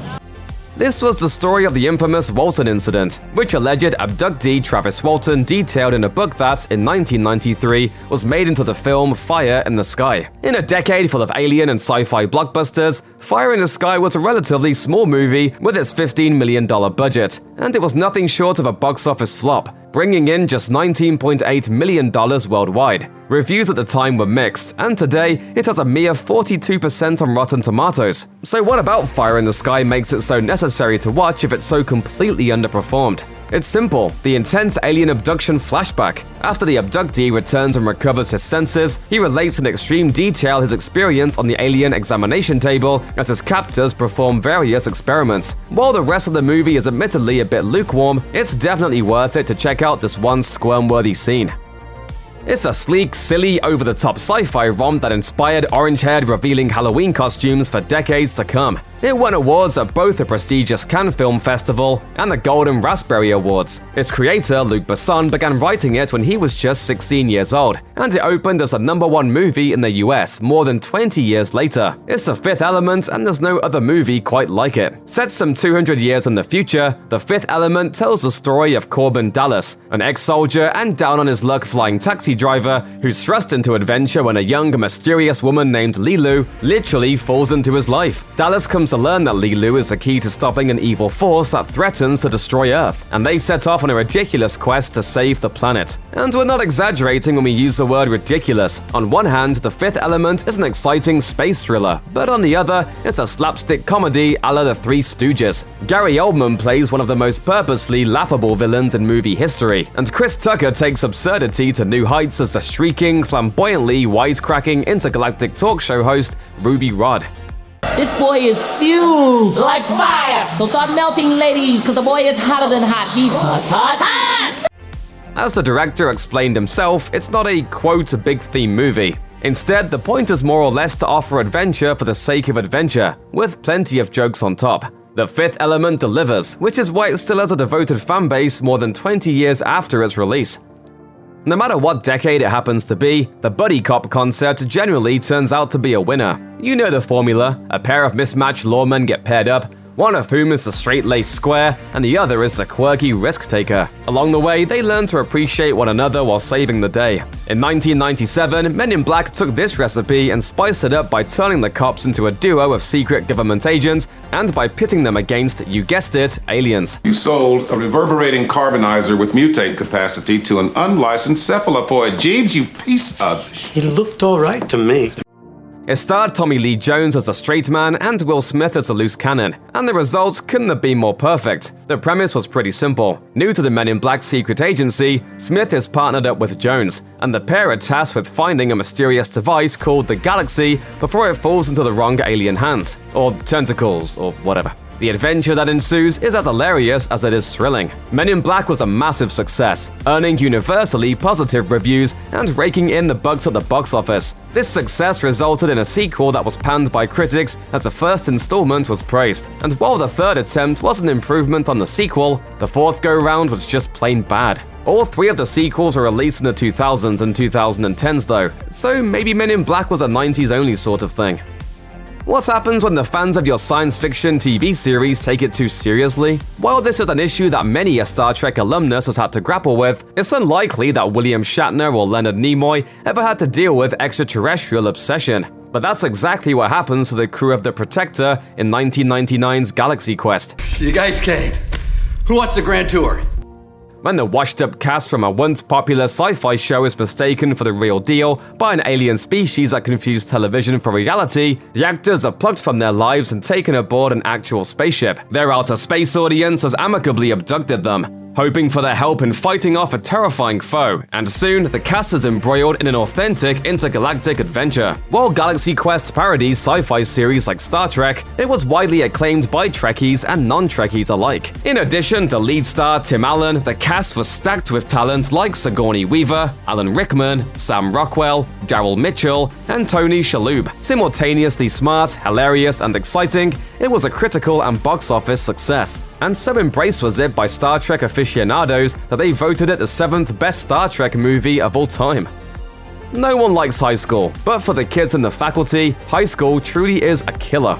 I think something's taking over our school. Body Snatchers is a story somebody made up, dingus. It's located in the fiction section of the line. Yeah, and so is Schindler's List. The premise is simple. After discovering a strange unidentified parasite, a handful of students at Harrington High begin to notice that their teachers and classmates aren't acting like themselves. It turns out that they aren't themselves, as their bodies are gradually being taken over by an invading alien force. It's Invasion of the Body Snatchers but for teens. Armed only with an unnamed drug manufactured by one of the students that kills the aliens for some reason, these students have to save their school and the world before it's too late. Released in 1998, the faculty performed well at the box office, but it was hit or miss with both critics and audiences alike, roughly half of which leveled the charge that the movie was too cliche. But for many viewers, that was also its strength, paying homage to a tradition of sci-fi horror thrillers that didn't take themselves too seriously. Admittedly, The Faculty isn't brilliant, nor is it all that original, but it's an undeniably fun watch. And hey, Jon Stewart makes a cameo. It also has the distinction of being among the earliest films by now-renowned director Robert Rodriguez. From cult classics to charming family movies to bone-chilling horror, the 80s were a golden age of fantastic alien films. If you're looking to revisit an amazing decade of entertainment, then check out this must-watch list of the best alien movies from the 80s. The Thing follows a group of scientists stranded at an isolated research base in the frozen landscape of Antarctica. Unfortunately, the scientists have company. Their unwelcome guest happens to be an alien that crash-landed on Earth thousands of years ago. The crew soon realizes that the creature can copy any living being, and with this monster among them, it's every man for himself. When this thing attacked our dogs, it tried to digest them, absorb them, and in the process shape its own cells to imitate them.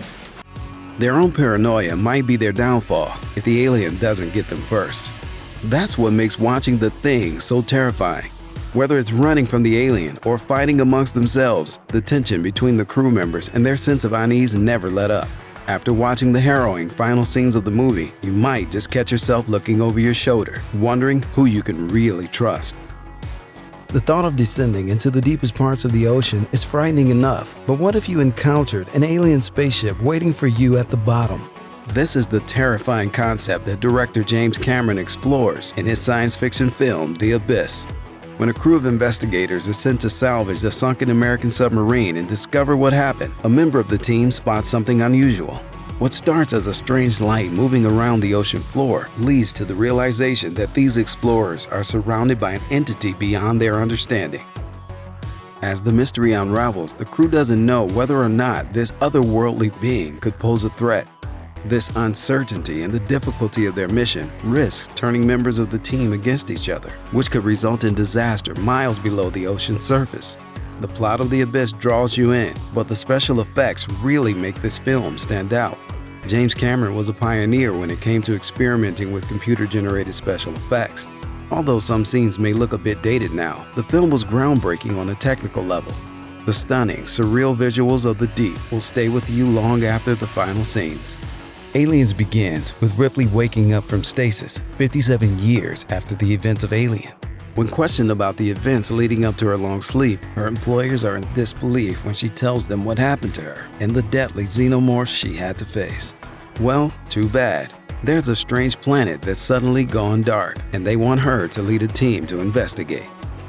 Ripley warns the powers that be of the risks they face, but her employers are skeptical that any more of these creatures exist. But when she winds up on the deserted planet with a group of gung-ho space marines, she comes face to face with her worst nightmare, a planet filled with the same terrifying monsters she fought before. The first Alien film brought a strong, complex female protagonist to the big screen, and it would have been a shame to wrap up her story after just one movie. In Aliens, Ripley is even more empowering, and fans get to see a different side of her as she fights alongside hardened soldiers. Aliens turns Ripley into one of the greatest action heroes of all time. Somewhere in the jungles of Central America, an elite American mercenary team is on a mission to rescue a foreign official and his aide. These mercenaries soon discover that they've got a bigger problem on their hands when an unseen threat begins stalking them through the jungle.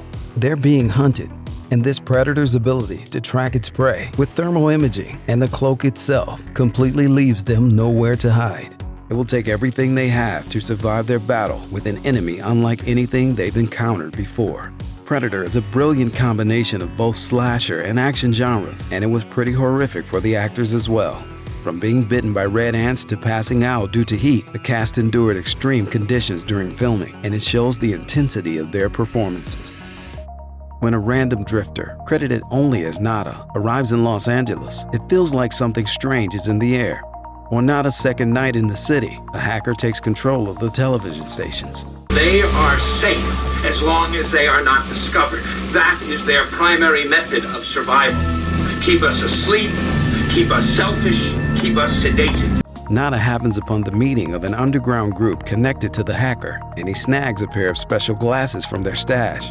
When he puts them on, he discovers that the citizens of Los Angeles are not who they seem to be.